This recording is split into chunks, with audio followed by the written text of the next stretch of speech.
Hi everybody, I'm Marv Albert, and welcome to Sports Illustrated's Year in Sports. Well, 1995 was a year of an impossible streak and 2 improbable sweeps. It was a year pro football turned Los Angeles back into a desert, only to have the Bruins restore the bloom. And just when you thought it couldn't get any better, here comes Mr. Jordan. It was a year that posed the question, suppose they played a baseball game and nobody came. It was another bad year for boxing's image, while a bicycle race in France had them singing in Durand. It was a year of rising stars and fallen angels, a year of lions and tigers and raptors. Oh my. In short, it was a year, well, just like this.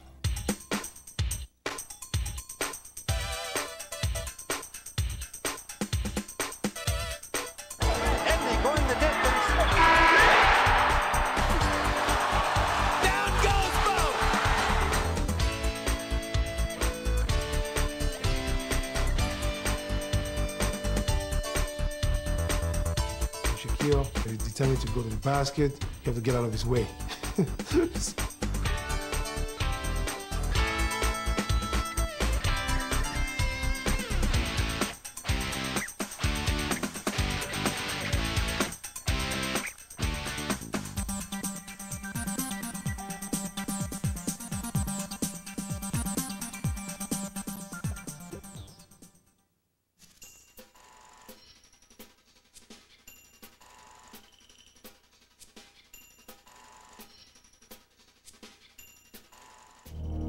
For Nebraska coach Tom Osborne, a visit to the Orange Bowl in January is no vacation.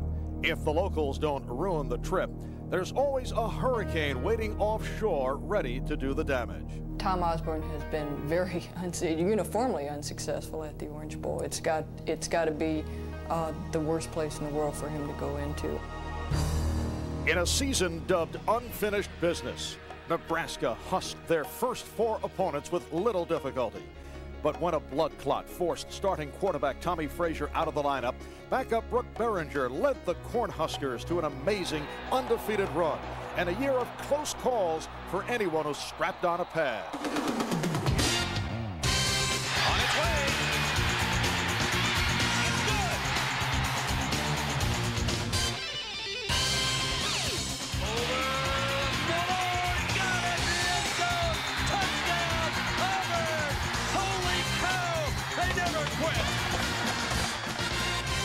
Despite a 7-0 start, the Huskers dropped to 3rd in the polls behind number 2 Colorado and the other team that would lay claim to a national title, the Nittany Lions of Penn State. Basically, we start off with the idea we'd like to win a national championship, and we're going to try as hard as we can to win the national championship.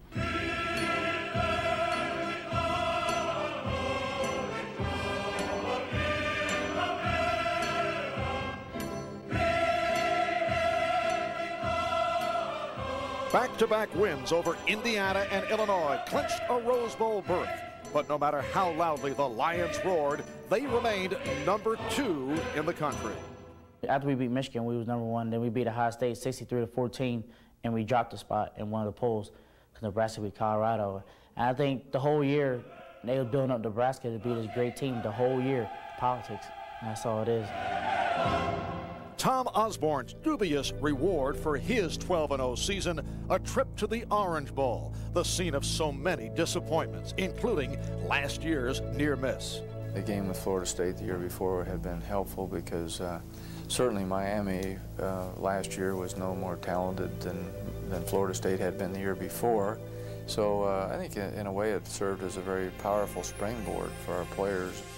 But the Huskers, true to form, stumbled, and the Hurricanes stormed 97 yards to score the opening touchdown. Starter Tommy Frazier, who hadn't seen a snap in 3 months, was taken out early in favor of Behringer. At halftime came to Nebraska like a breath of fresh air. The fact that Nebraska went into the locker room off of a low-scoring first half had to make them believe that they actually had a good shot at winning this game. The Canes, however, began to wreak havoc in the second half. And another opportunity seemed ready to elude Osborne. For the end zone, dangerous, was it intercepted? Yes! He told me you're going in no matter what, and so he told me to warm up, and at that time I was warming up, and I was just sitting there saying, I gotta figure a way out how to bring this team back. That this is the opportunity that I dreamed about. It's something that any quarterback would dream about, and now it's time for me to go out there and see if I can pull off that dream. Fullback Corey Schlesinger's fourth quarter touchdown left Nebraska down by 2 with under 8 minutes to play. Frazier will throw. It's good. Two-point conversion. Game tied at 17. After Miami's offense sputtered again, it was time for Frazier and Schlesinger to move the chains and the clock. The Hurricanes' final possession was a thing of beauty for the Nebraska defense. Costa deep downfield. Up for grabs. Intercepted. And in the heat of the South Florida night, Tom Osborne savored the cool taste of his first national title. There's nothing we could do about what Nebraska had done against Miami. Our job was to come out here, represent the Big Ten and Penn State, and prove to people that we had a legitimate right to the national championship. Hey, we're number one. You got to give us at least one of them. You got to get at least one of polls. We're number one. We're number one. At least one of them, we're number one. Despite the bravado, the Nittany Lions knew that whatever they accomplished in the Rose Bowl probably would not be enough to wrest the title from Nebraska. Shed no tears for Joe Paterno. Penn State is the school that wanted to join the Big Ten, and they cannot go out and meet Nebraska in the parking lot for a game of tag and settle it all. And if they could, I don't know if it'd be a better world.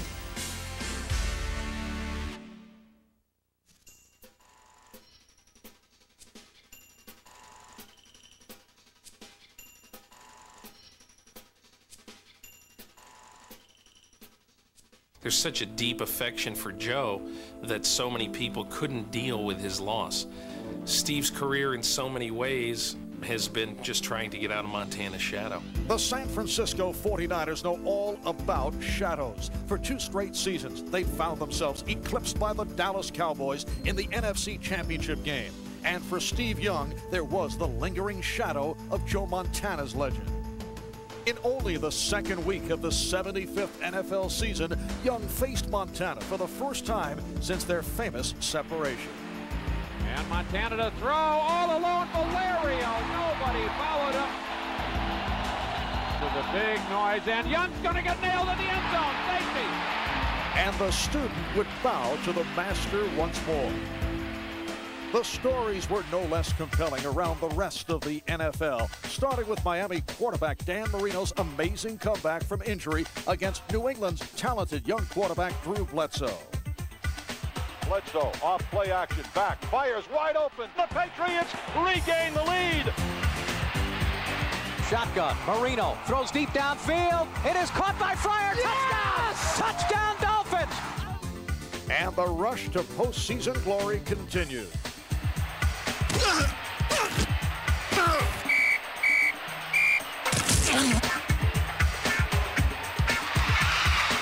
Barry's got room to the outside, stiff arm to the 15, to the 10, juke move to the 5. Holy mackerel, what a run by Barry Sanders.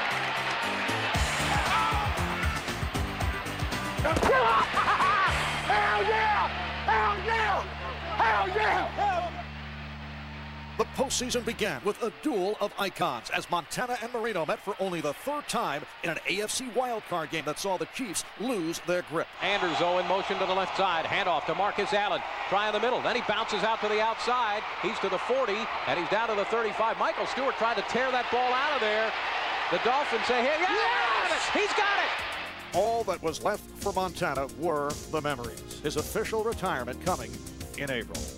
The battle for the AFC title ultimately boiled down to the surprising Chargers against a heavily favored Pittsburgh team that seemed to be looking past their opponents.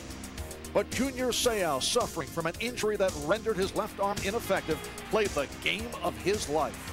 I really didn't feel the pain. I really didn't realize what I was doing. I think anyone would have done it. He's a tremendous player. It seemed like every time we had a call to play that he was starting to move around to exactly where we were trying to run the play. He's got a great sense of what's going on. He's a great football player. It's just unfortunate that he was playing against us that day.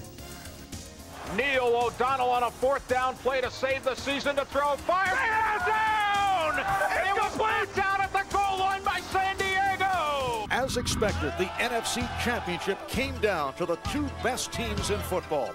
The 49ers had rebuilt themselves with the sole purpose of getting past the Cowboys, adding the final missing piece 4 games into the season. Everett to throw, goes to the left sideline, picked off! Sanders up the right side, he's to the 50, he's to the 40, into the middle of the field, he's high-stepping, throws, intercepted, is he inbounds, Dion, down the right side, yes, he's to the 50, they can't stop him. Dion was the difference in our defense. I know that people came out to play us, and their offense came on the field and saw Dion, and it made a difference. I think probably the biggest thing going into last year was, could the 49ers ever scale Mount Dallas? Back to throw again is Aikman. Some pressure. Gets the pass away. Eric Davis picks it off. He's got a lane down the left side. 20, 10, 5. Touchdown 49ers. He's at the 5. He dives. He's into the end zone. Yes, touchdown 49ers. Give it to Floyd. He gets in easy, standing up. Washington grabs him. It's too late. 49ers, after 7.5 minutes of this game, lead 20-0. An injured Emmitt Smith tried gamely to close the gap in the second half. Emmitt Smith pounds it back in and back to a 10-point game again. But by the time he popped his other hamstring, the Cowboys were done. San Francisco is going to meet the Chargers in an all-West Coast Super Bowl. To take nothing away from the Chargers, Dallas had been where our sights had been set. I think going into the game, most of the guys felt pretty darn confident. If the 49ers get an early score on the board and San Diego falls behind early in this game, that'll really bode well for the 49ers. And a play fake. Young goes deep middle. He's got Jerry Rice. Touchdown 49ers! First touchdown of the game comes after only a minute and 24 seconds. We came off the field and I knew we were going to have a long day. This was but the overture to a 49er performance of terrible beauty, conducted by Maestro Steve Young.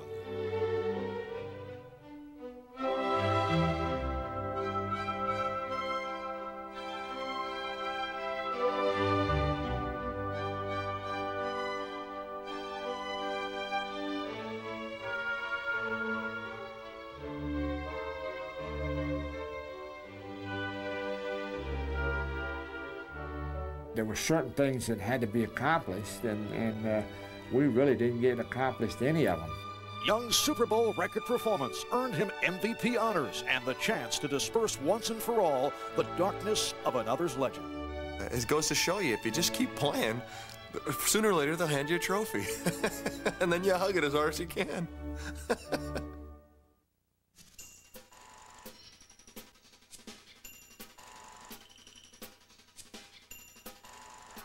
85 feet from the basket.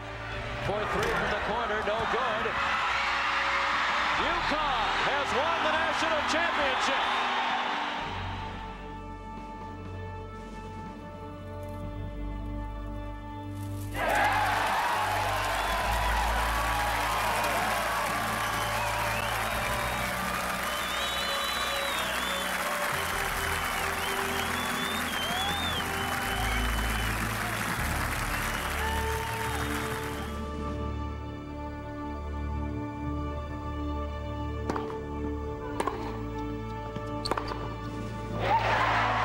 So Mary Pierce raises her arm in joy and having won her first Grand Slam championship.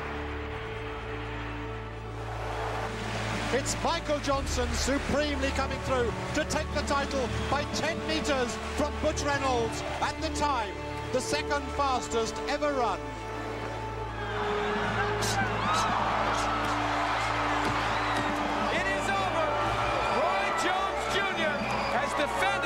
His IBF junior middleweight title. Abdul-Jabbarov is coming on the right along with Lawrence Oliver. Abdul-Jabbarov gets it. Can you believe that? And what an end to the Tour de France. A thrilling sprint to the finish. Miguel Indurain content to stay in the back of the pack on this day.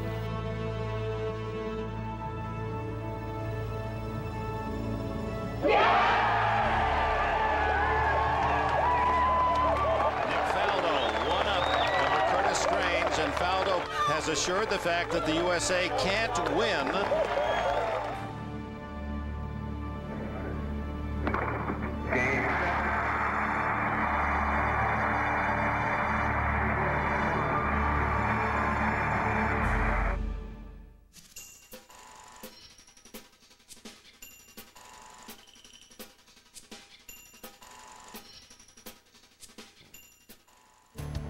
Southern Californians have come to accept disaster as a way of life, and no list of local catastrophes would be complete without UCLA basketball, ever since the Wizard left Westwood. I think a couple things were different for UCLA this year. One thing was that they had a tougher conference to get through. I mean, they dominated the conference this year, and this year that meant something. But once the NCAA tournament began, every team faced the prospect of disaster on the way to Seattle.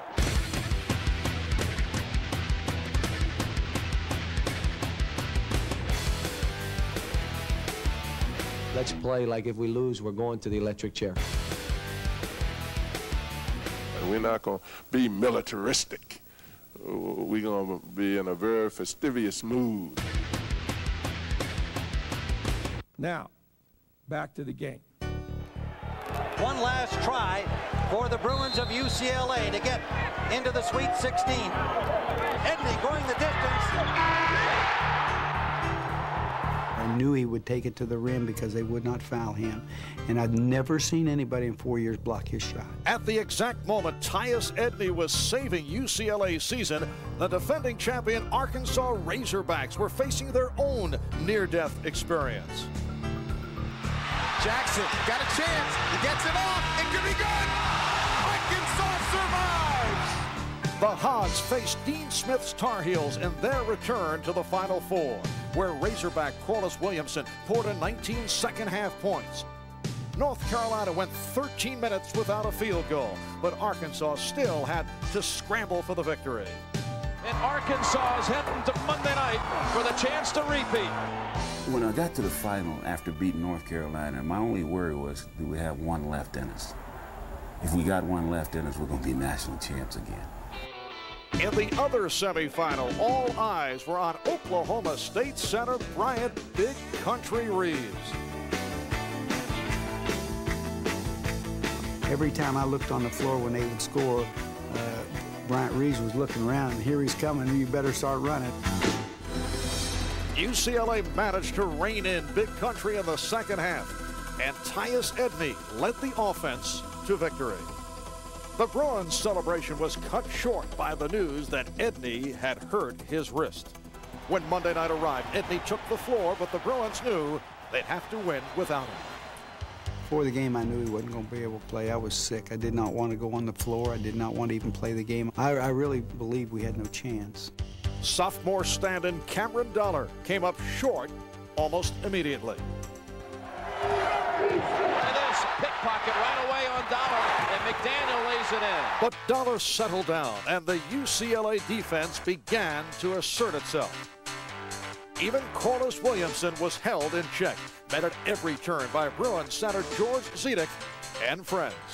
Corliss, for some reason, was trying to force his game to the inside. Freshman Toby Bailey played above everybody's head. And Ed O'Bannon showed why he was the player of the year.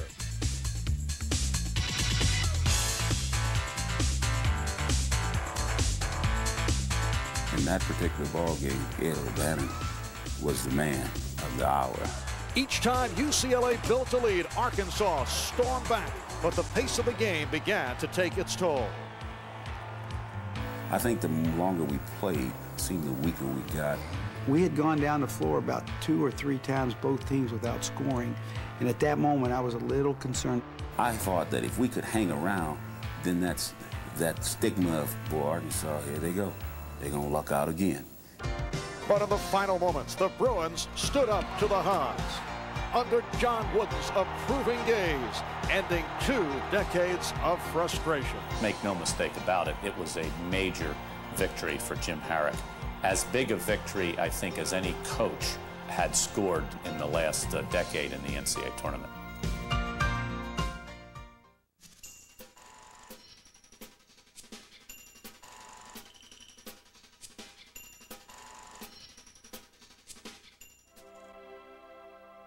It was a remarkable year for these 4 individuals who were all at the top of their game and were forced out for a variety of bizarre circumstances. Michael Jordan, probably the preeminent athlete of our time, going through that strange romance with baseball.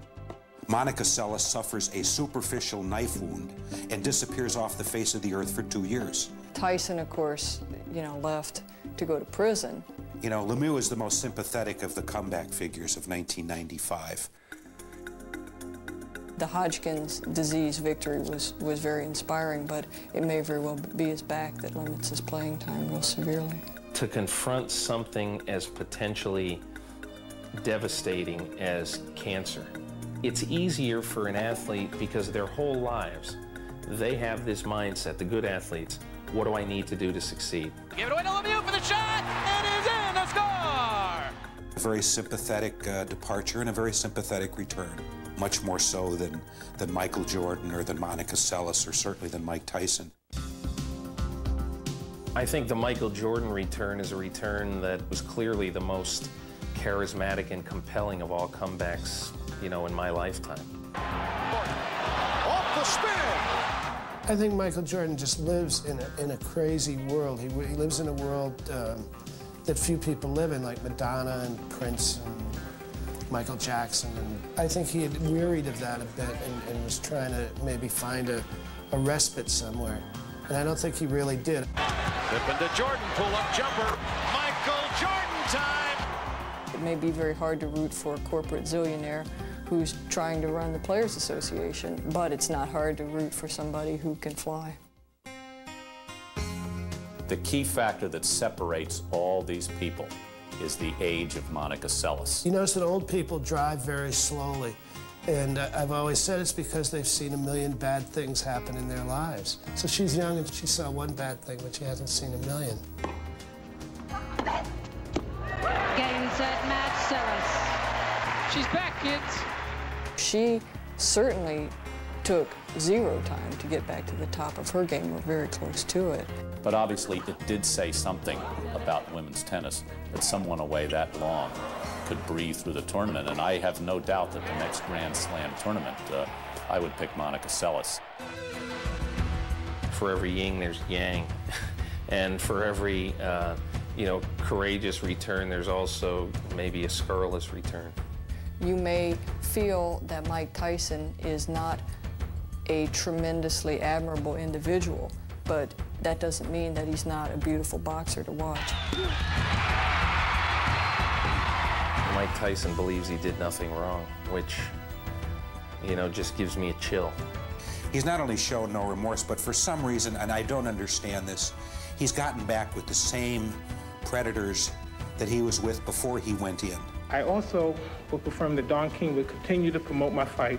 Tyson has to prove that everyone was wrong about him. Comebacks, as we all know, have been really common in sports. What was interesting with these 4 people was that they had all left at some kind of level from which they could come back. A year, 1995, is not an Olympic year, and it doesn't have the Olympic drama. And so they're usually down years in sports, but I think these things made the year quite memorable.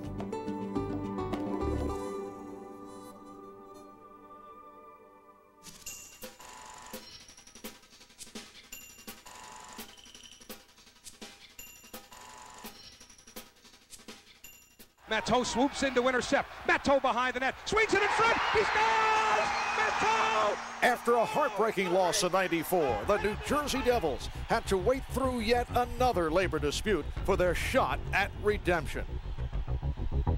The good news, however, was a regular season played at fast forward. It's a lot of fun going through a quick season like that. It's a real get up and go. Don't trip and fall, or you're never going to get up in time for playoffs.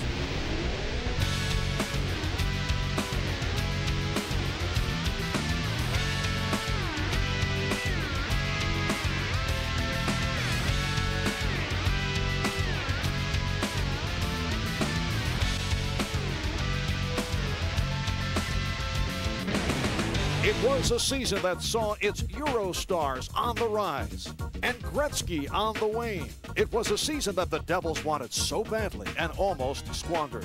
Coming into the playoffs, everyone said, well, forget this season, let's start the real season now. The Devils had fine-tuned a smothering trap defense to close out the season at the top of their game. But a high-octane Detroit team left the rest of the league in the rearview mirror. Scott Bowman did a fabulous job coaching the Red Wings this year. And he turned the Red Wings into a solid two-way hockey club. Best in the West, best in hockey during the regular season. But the postseason is a different place, and the Devils opened theirs by closing down Boston Garden.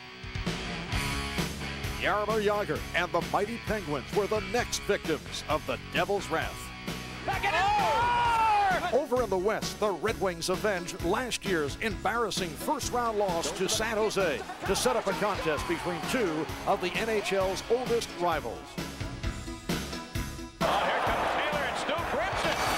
After a series of one-goal games, it came down to double overtime in Game 5. For the first time in 19 years, the Detroit Red Wings will skate for the Stanley Cup. In the Eastern Conference Finals, the Devils squeezed the life out of MVP Eric Lindros and his Legion of Doom, taking the first two games on the road. We had to change our style of game. They play a system where they take 5 guys and all play the same style where they just smother you towards the boards, not giving you time and space to make plays. The Devils allowed the Flyers 2 road wins of their own, but Game 5 was back in Philly, where these road warriors liked it. I think that's the biggest game of the playoffs. I mean, if you go down 3-2, you got to win back-to-back. Lemieux with a shot, he scores! Claude Lemieux with a drive! 44 seconds left in the game, they score. That was, we win that game, I really thought we were going to the finals. But the Devils earned the trip, riding a wave of 11 postseason goals by a tenacious Lemieux, who scored only 6 during the regular season. Claude Lemieux is not a great hockey player. Claude Lemieux is a good hockey player who understood the moment. The finals opened in Detroit, where the Devils were treated to the catch of the day. It was disgusting. It stunk. Sushi aside, the fan favorite in this matchup was Detroit's come-out swinging offense over the counter-punching Devils. This series was not only a struggle between New Jersey and Detroit, really it was for hockey's soul.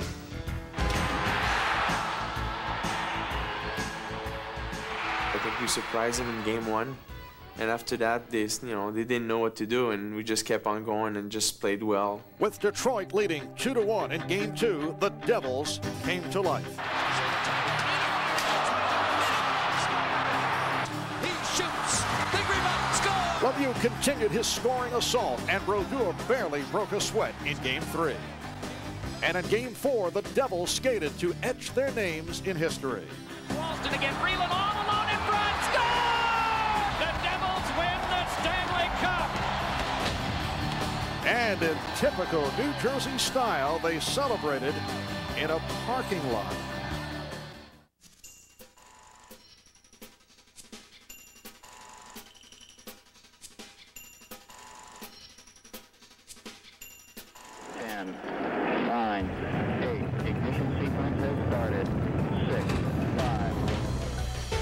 The Rockets launched the defense of their championship with an aerodynamic 9-0 start.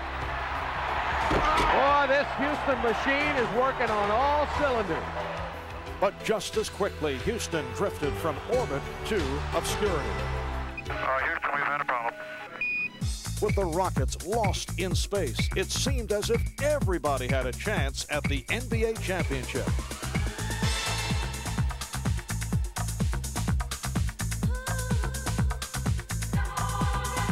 even a couple of rookies grabbed their share of the spotlight, overshadowing the sometimes bizarre cast of characters. What did they do? Well, the rest of us were a bit more impressed with this NBA season. Nick Anderson hustling on the baseline, saves to Hardaway. He'll fire it up with one on the shot clock and hit a prayer. Down to Akeem, twist inside, missed. Oh, Robert Horry! Robert Horry! Taking us all by surprise, Michael Jordan returned to add another masterpiece or two to the collected works of his career. Jordan for the win. Jordan off the turnover. Puts the move on, starts, yes! Jordan's game against the Knicks was, I think, one of the great athletic feats that I can remember. Probably one of the greatest of all time. For that one night, he was as great as he's ever been. The Jordan-led Bulls joined a postseason that cut as close as Anthony Mason's haircut. 3 seconds left. Van Exel to win it. It's on the way. Good! Miller for three, and he got it. And it's 105-102. And a steal. Miller retreats to the three-point line and hits again. Down to two. Ewing. Not over the hit, and it's all over. Once again, a frustrated group of elite veterans would go without a championship. But Clyde Drexler shed the weight of a controversial trade to keep his hopes alive. While Drexler chased his dream, Bulls defector Horace Grant led his new team against his former mates. And the no-look to Horace Grant.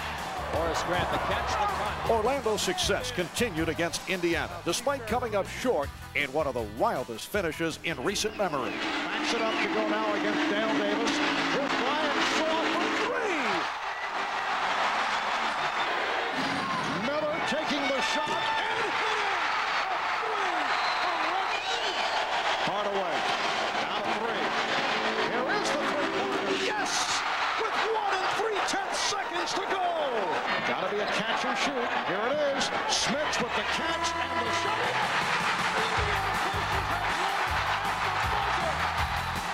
In the Western Conference Finals, Olajuwon proved himself the game's premier player, decimating league MVP David Robinson. Akeem went to a level I never saw him play at before, and man, I just have to give him a lot of credit. Man was phenomenal. Akeem had never played better. He came out with some moves and some performances that, after all these years, I have to say, even surprised me. The Houston-Orlando matchup was a study in contrast, defined by the centers of attention. Akeem against Shaq. Experience versus exuberance. Cool jazz versus gangster rap. Shaquille is purely power.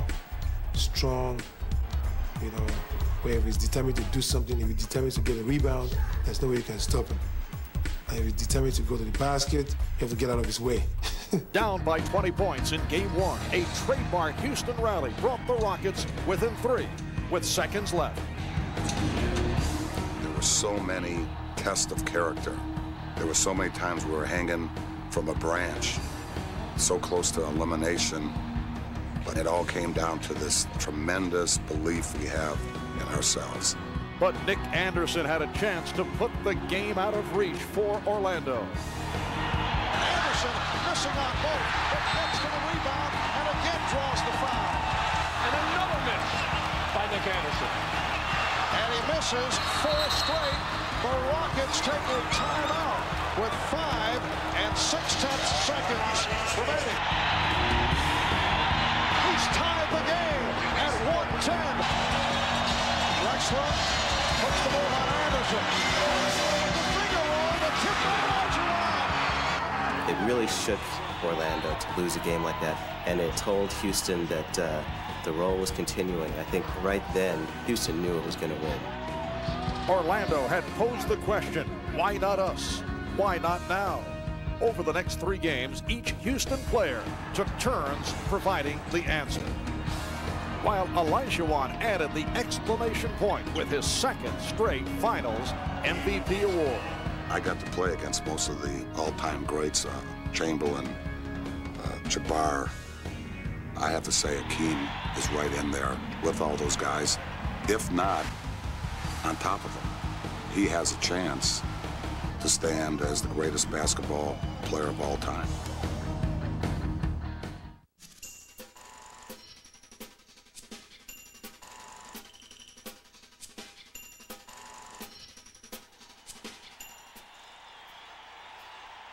The perennial farewells of the sports world serve to remind us that our heroes, too, are mortal.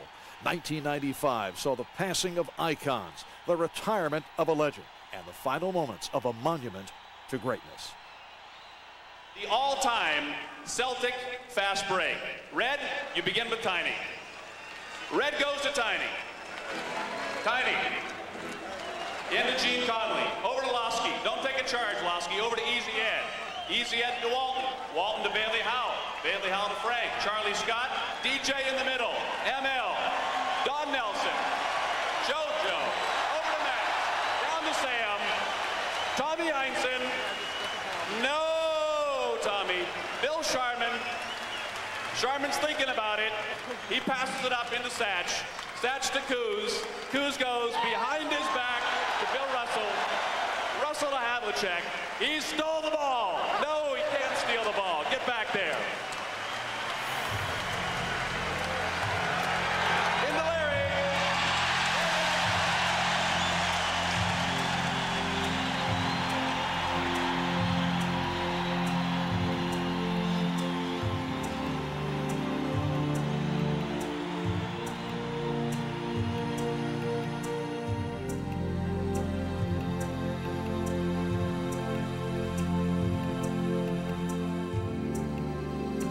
I thank you all again.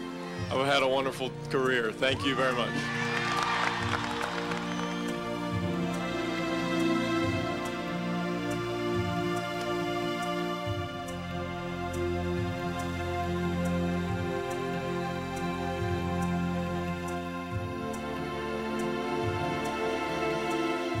I'm not making excuses. I'm telling it like it is.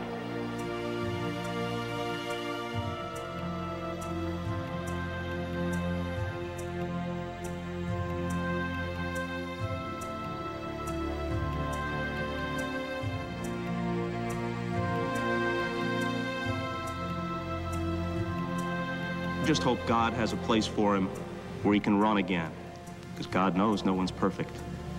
And God knows there's something special about heroes. So long, Mick.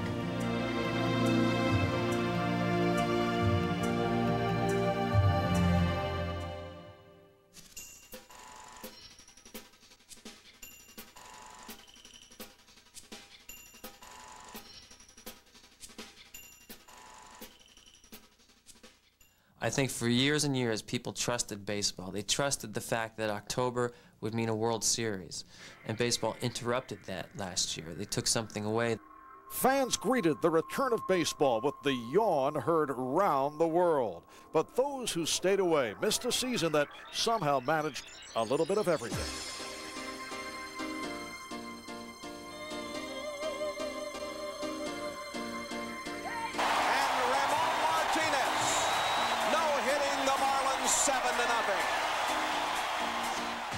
The one surprise that jumps out at me is the Boston Red Sox. I think during the course of the season, that team overachieved.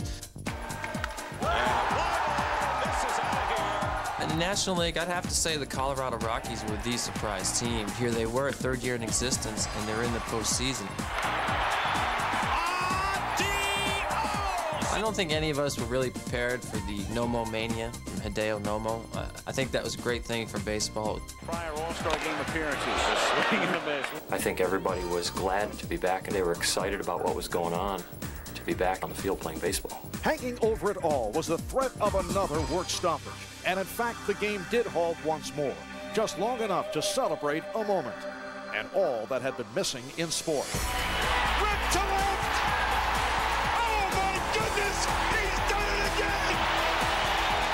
This game is now in the books. It was just amazing to see the warmth and the love throughout baseball, and they weren't even there. I know if I had a day off that day, a bunch of the guys would have flown to see that game because we really wanted to be there. But how many records can you break in a 144-game season? Somehow, Cleveland's Albert Bell found a way.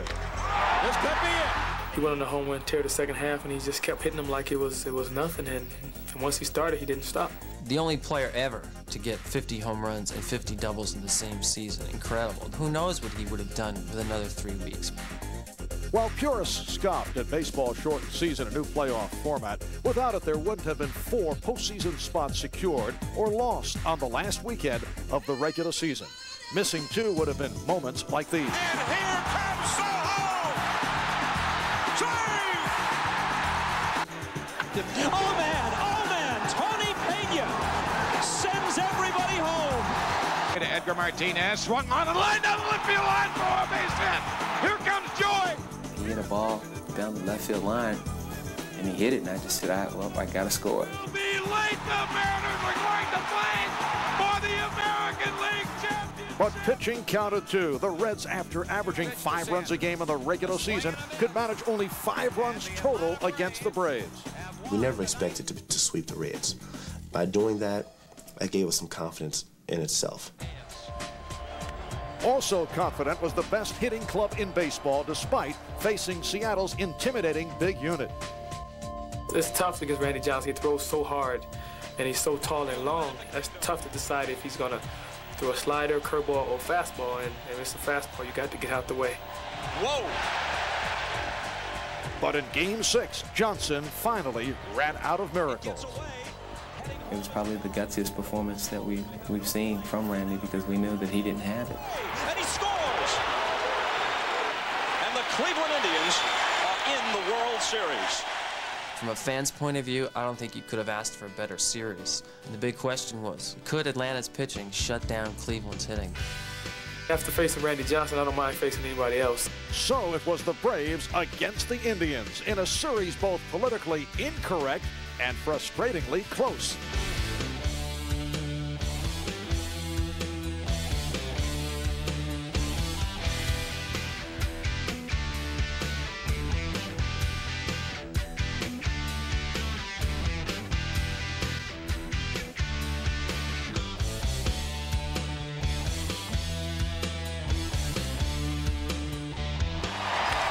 It's lined back through the middle to give the Indians the lead. To deep center field where it's 405 and gone. Returning to Atlanta, Cleveland needed a win just to stay alive. But the Braves had their own fears to dispel. You don't want to force a Game 7 because then anything can happen. So Game 6 is the game you want to win it in. Tom Glavine did his share, holding the desperate Indians hitless for 5 innings in a nerve-wracking scoreless tie, long enough for justice to prevail. A long drive to right. Ramirez turns to the track. She's gone. After disheartening World Series losses in '91 and '92, the Braves had finally removed the monkey from their collective backs. The monkeys had gotten awful big around our clubhouse. I believe they were outside my door on that Game 6 morning, driving me to the game. They drove me to the game. Those monkeys. They all got plane tickets. They up in Cleveland now, I think.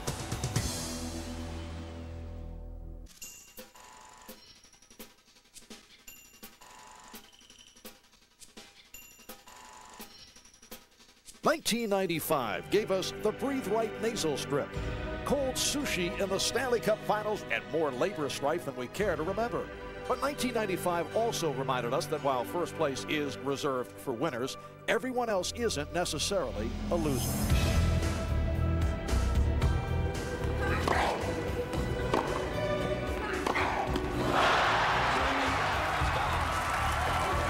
Times she's experienced a Grand Slam title now, but I don't know how many have been as emotional as this one.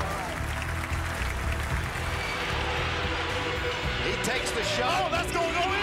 Yeah, it counts. That's it. Yes. Can you believe that? It counts. That counts.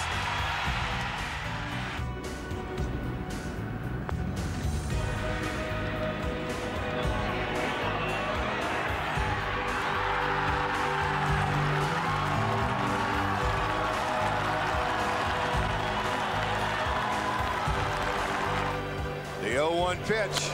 Hit. Base hit. Eddie Murray has reached 3,000. Sandstrom, number 17. Al Lemieux. And there's number 500. Mario Lemieux. Hard right hand inside by Holyfield. And now down goes Evander. A right hand by Bo. And Anna Kirot, this is a fairy story come true, has come back from burns that almost killed her to now become world champion.